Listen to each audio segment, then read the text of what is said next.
Welcome to the Chief of the North Mailbag Thursdays. I'm Seth Kaiser, the Chief of the North, here with RGR Football. It's going to be a good day. There's a lot to talk about. You guys had a lot of great questions. We're going to get right to it.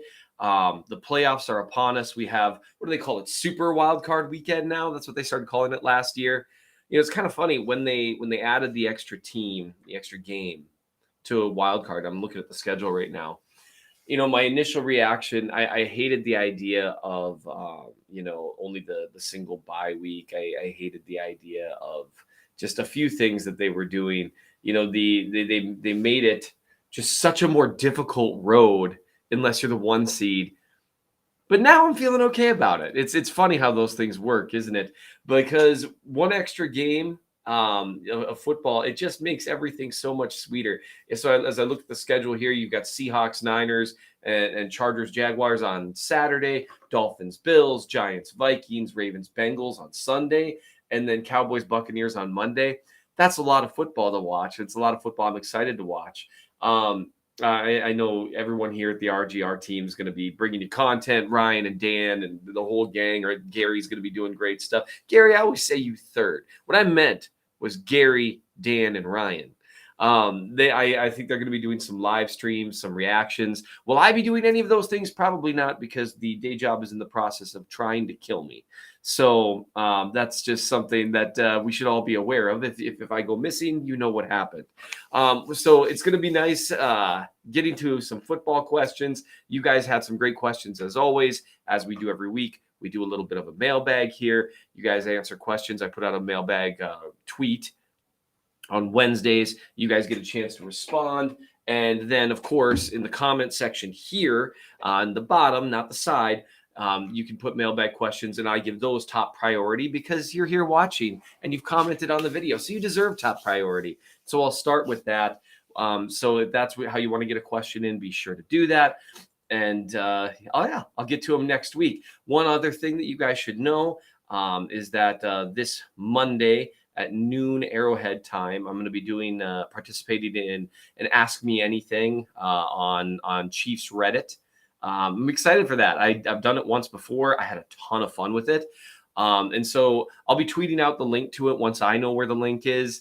I'm pretty excited about it. It should be a pretty fun thing, so stay tuned for that.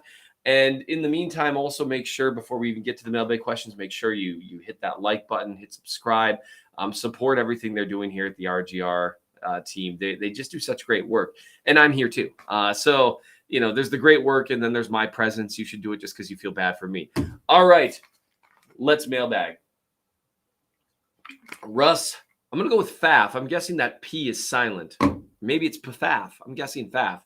Asks, what's up with that huge receiver out of Clemson? Justin Ross, I think was his name. It is Justin Ross, but you spelled it with an I. I think it's with a Y. I know he's been injured this year, but with our team's amazing training staff, why don't we ever hear about him or his recovery? Generally speaking, with the Chiefs, they keep injuries pretty quiet as people are on the road to recovery. I'm going to adjust this here because I look wonky. Oh, nope, that's just how I look. The Chiefs keep things pretty quiet during injury recovery. They keep almost everything pretty quiet. And so generally speaking, the only thing you're going to hear about the Chiefs are things that they're required to disclose or things that somehow leak because an agent wants them leaked. That's pretty much going to be it. You're not going to hear about Justin Ross's recovery until the Chiefs are required to say something about it. And because he was put on IR, they don't have to talk about it. And so you're probably not really going to hear much about him until off season. Ross is a player that a lot of people are excited about. I would just say that he had a good but not incredible college career. He's a certain type of receiver in terms of, he's a big-bodied guy, contested catch guy.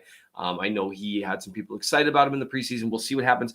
I wouldn't get my hopes too high simply because someone that sticks around college for that long, and it's almost never true that receivers that are in there for 3-4 years of college and never have a really dominant season come in to be dominant as pros. I'm not saying it can't happen, but it's just something to maybe have managed expectations in terms. We tend to love the unknown, and so have managed expectations there. Dave Heller asks, now that the Ears are in a full-on rebuild and McCole Hardman may have priced himself out of Kansas City, Would you trade a number 2 pick? Probably. Oh, Bears. Would you trade a number 2 pick probably in the low 60s to Chicago for Chase Claypool? Absolutely not. I would not. He doesn't have a lot of time left on his contract. And so you're going to need to eventually pay him commensurate with the wide receiver market, which is kind of crazy right now.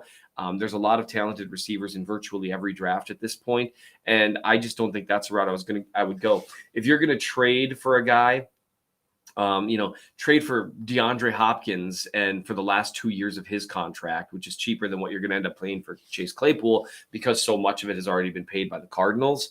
Do something like that if that's the route you really want to go. If you're going to go that route instead of just, re-signing Juju Smith-Schuster, that sort of thing.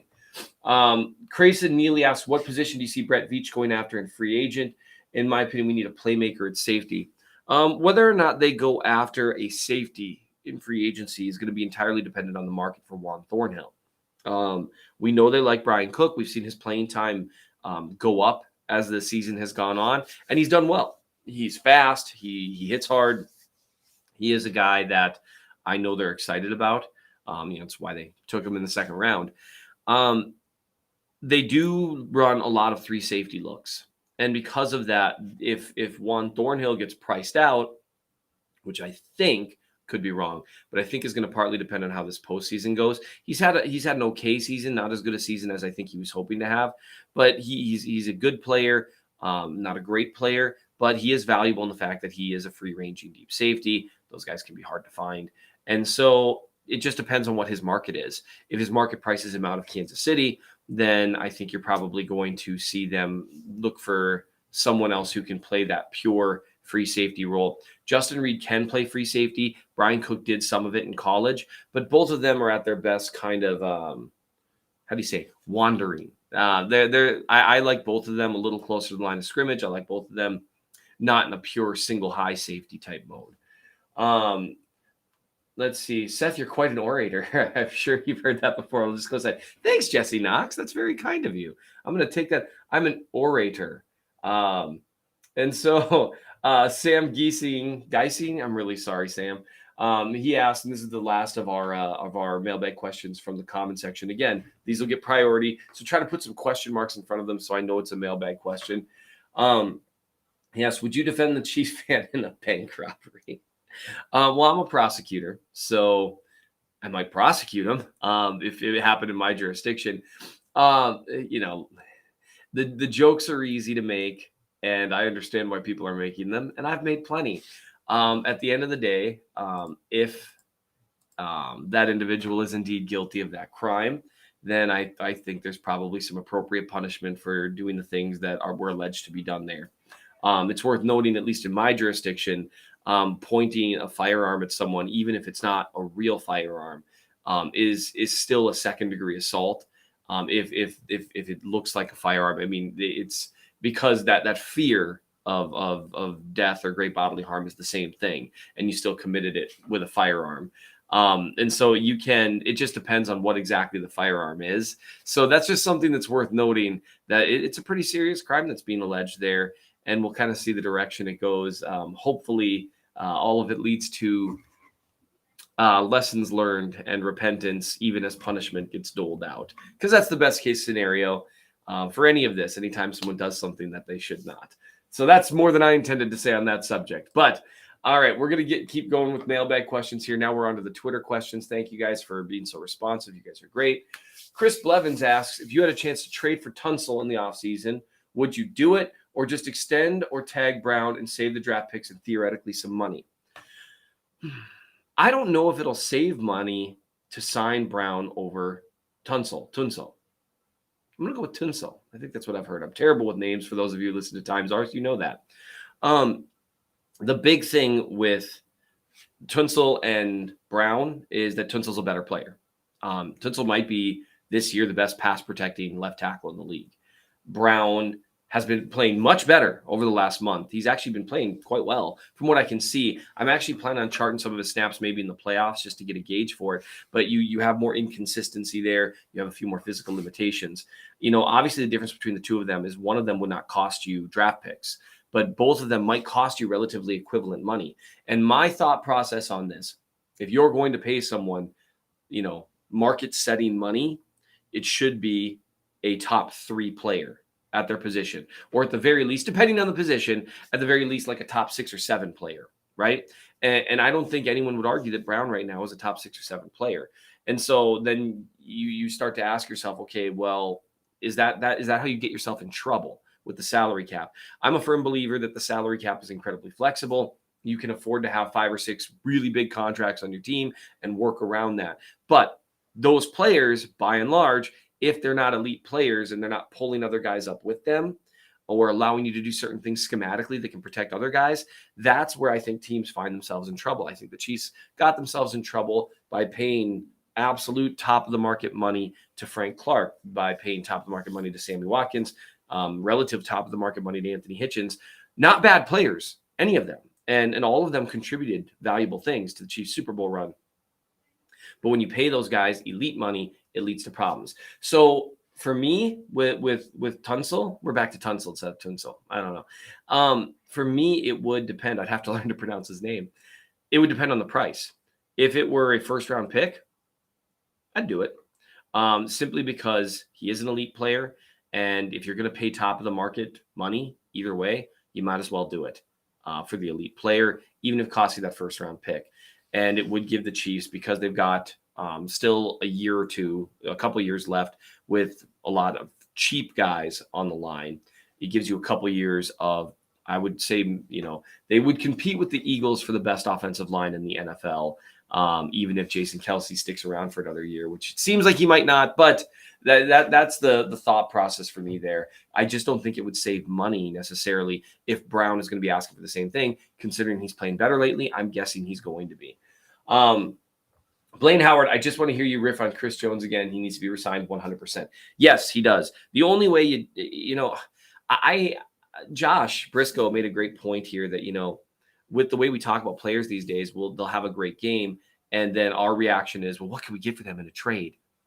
And, to me, that kind of stuff can kind of wait till the offseason. Jones is the sun around which the Chiefs' entire defense orbits. And that's become very clear this year. He's done great things with Cullen, who's done a remarkable job coaching up the defensive line. You've seen a lot of guys take a step forward with him, which has been great to see. I think he's such a unique player. He's a closer. He's one of the best defensive players in the NFL. He's the kind of guy that I think you keep. And unlike Tyreek Hill, so there's 2 things that differentiate him from the Tyreek Hill situation. Well, 3 things in my opinion, but we don't need to talk about fit in terms of, locker room dynamic.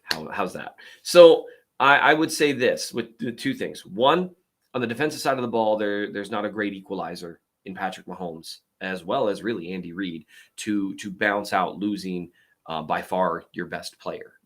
That doesn't really exist. That's one thing. The second thing is, and this is what I think is important, you don't necessarily have to go the Tyreek Hill route because you already went the Tyreek Hill route, right? You want to be smart with your salary cap and picks, and I get why the Chiefs traded Tyreek Hill. It looks like it's going to work out really well for them.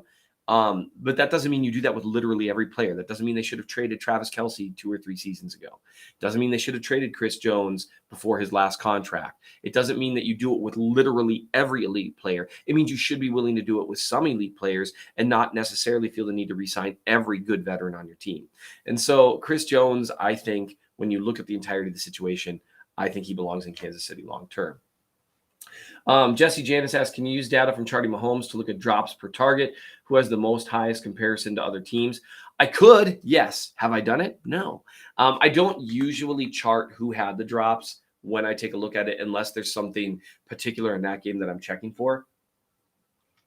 There is publicly available data on team drops. And so you can kind of do that comparison and look at it on your own. I would just note that every website charts drops a little bit differently. And so because, what is a drop? Is a drop, only when it's just like an easy catch? Is a drop when it's a tough catch, but you still expect an NFL player to make it? It's hard to say.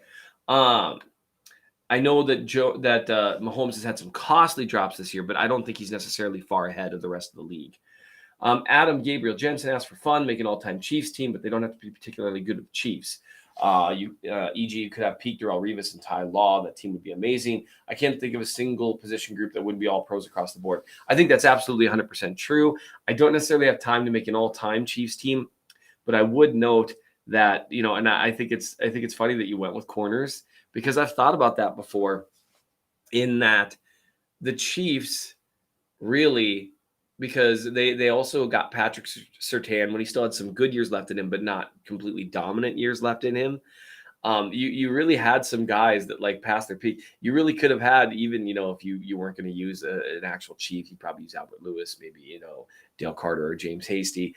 But like even a 3 cornerback rotation of Revis, Law, and Surtain at their absolute apexes would be unbelievable. And it's kind of funny to think about that, how that goes. There's another mistake that you want to avoid making at times, because all those guys contributed to the Chiefs.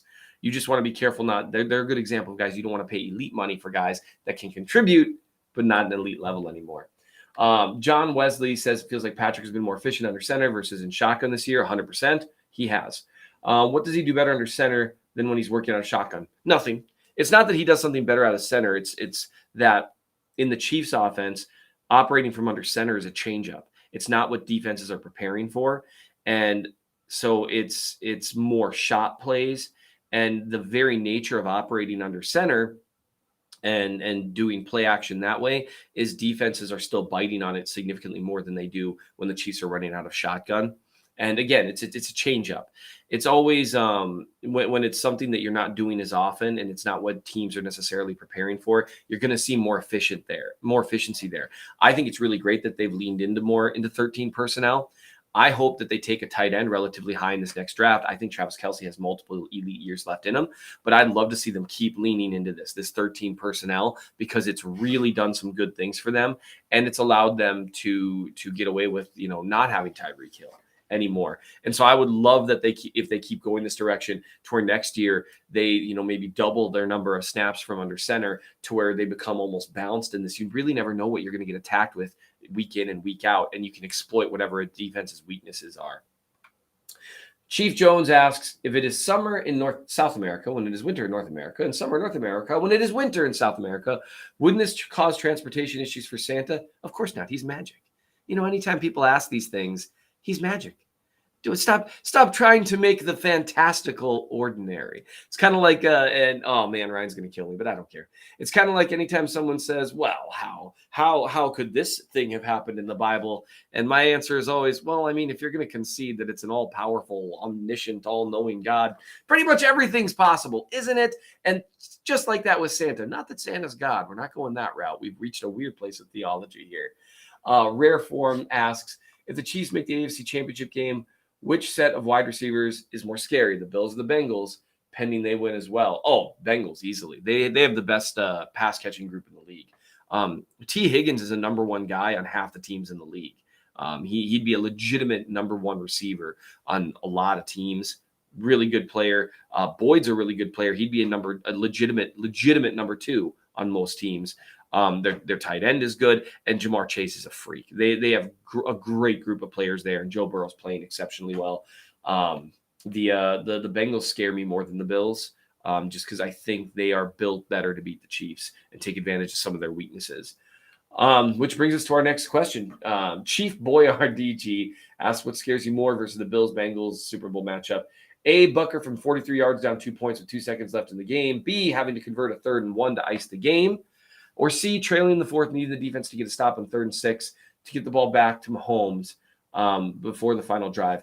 A and B don't really scare me.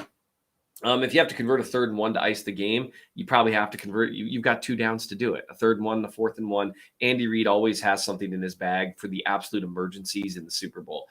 But Harrison Butker from 43 yards down 2 points with 2 seconds left in the game. We are not that far removed from being utterly confident in Harrison Butker in those situations. And he's hit a few of those this year too. I think we'll be fine there. The one that would scare me the most would be the needing the stop on 3rd and 6.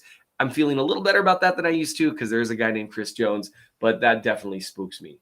Jiffy asks, which player's position group do you think needs to step up the most if the Chiefs are going to bring home another ring? I'm actually writing about that right now. By the time this is up, it won't be up quite yet because that's going to be publishing tomorrow. But it's going to be the pass rush, definitely. Big Red Man asks, Seth, did the Chiefs play on Saturday the 21st or the Sunday the 22nd? That is TBD, to be determined. Doc Barnaby says, Seth sending this one from Italy. Hi from the United States here. Hello from Minnesota. What do you think the Chiefs can do when teams drop 8 and put a spy in Mahomes? This seems to be something the Chiefs have really struggled with, especially against the Bengals. You know, what's interesting is the Bengals didn't really do a whole lot of that during their matchup this year. They actually sent a lot of blitzes, which was a really big change up from what they did in the AFC Championship game, which was brilliant on their part because that was what was purported to really give them problems. I would say when teams drop 8 and put a spy on Mahomes, there's a couple things that you can do here. One is you can run the ball. The second is you can run a bunch of quick hitting wide receiver screens, running back screens, and not even just wide receiver screens, but short throws. Count on Yak to make it happen. A guy like Kadarius Toney can become huge in that sort of situation. It really is about execution there, patience, taking what's there over and over and over. And Mahomes has done that quite a bit against good teams this year. The Bengals defensive coordinator is exceptional at individualized game plans against quarterbacks. So it'll be interesting to see if they play again, what they'll do this time, because they've gone both ways with it and had some success. Logan Kalmar says, which wild card team do you see winning, having to face the Chiefs in the divisional? I'm thinking the Chargers is my guess, which will be tough. They played the Chiefs tough 2 games this year. They're a really talented team. They're going to have Joey Bosa back, I think, provided, he doesn't get hurt. I know he limped off the field last week of the season. Mike Williams is always – we'll see how his back does. Mike Williams is always – he's Calvin Johnson against the Chiefs. It's unbelievable. So I think that's going to be a tough game if that's what it comes down to. The Jags are playing pretty well right now, but I think the Chargers beat them. Also, what would you trade Arizona for D-Hop? Because he's on the wrong side of 30, his contract is big, but not crazy big. I wouldn't trade anything more than a third, and I'd be guessing no one else would either. My understanding is the rumor is he would need a new contract too, and that's just not palatable at his age, considering the money that he would probably want, because he did play really well this year. Joe Johnson asked, if you were Brett Veach, what type of contract would you offer McColl and Snead? I would let McColl Hardman test free agency, see what kind of offers he gets. L'Jarius Snead, I would offer him. I would offer him top 10 corner money, and see if he takes it. I wouldn't offer to reset the market though. NW11 asks, how early do the Chiefs consider drafting an offensive tackle? If I were them, that would be my first round consideration, and maybe even trading up. I think in terms of cap flexibility, how their offense works, the things that they can do, to the things that Mahomes can do, and the things that they can do to help a young guy, I personally think that it makes more sense to draft a guy in the first round, even if you have to trade up a little, than it does to pay Orlando Brown, 1-of-1 money. That's where I'm at right now. He's played significantly better over the last month, and maybe we'll find out that it was injuries that were hindering him earlier this season. But it's tough when you've got inconsistency like that. Last year, people talk a lot about, he was bad early and way better late too. By my charting, he was pretty decent early in the year, but he did improve again as the year went along. But that up and down thing, that's tough, and that's tough to pay top of market money to a guy who is up and down. And then, in the second round, who would be a target in your mind? You know what? I don't know. I haven't looked at the draft at all yet. And so we'll take a look at that. Someone whose name is that just a period? All right. Can McKinnon be for us what Damian Williams was in that 2019 playoff run? Sort of. Yeah. He's not going to be relied on as the runner, though. And so it's more like you're going to be asking Pacheco and McKinnon to be a combination of that, but more, because Damian Williams did a great job as a receiver, did a great job as a pass blocker, and also contributed some as a runner, but Pacheco is a better runner. And so that's the idea, is you can get back to that plus at that position when you combine all of them. All right. That's what we have time for. I appreciate your guys' questions as always. You guys do such a great job with this. I deeply appreciate you. We're going to have some fun this weekend, a stress-free weekend of watching football that doesn't involve the Chiefs. We'll see who the Chiefs get to play. And as always, it is a great week to be a Chiefs fan. Thanks so much, guys, and we'll be seeing you.